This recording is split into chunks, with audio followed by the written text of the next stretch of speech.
Успешен референдум за промена на името не гарантира ратификација на договорот во грчкиот парламент. Измените во македонскиот устав како следен чекор нема да бидат гаранција грчкото собрание да го прифати Преспанскиот договор. Опозицијската Нова демократија, која веќе некое време ја ужива предноста на ранг листите пред владеачката Сириза, има јасен став. Нема да го даде својот глас за при одлучувањето.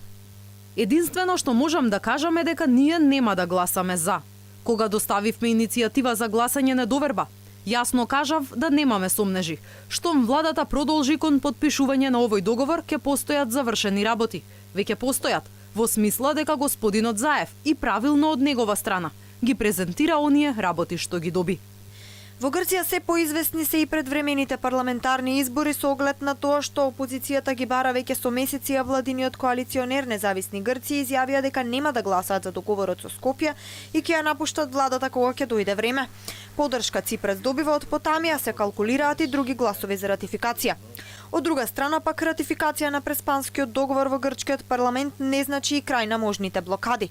На секој следен чекор на Македонија кој нема да и се допаѓа на официјална Атина во иднина може да биде условуван со други изговори. Ветото од Грција останува како можност за попречување кон евроатлантскиот пат. Овие денови Македонија се соочува со суптилни закани од Бугарија, со која пак потпиша договор за добрососедство пред една година. Изјавата на премиерот на 2 август дека илинденското востание македонско предизвика вистинска бура во Бугарија.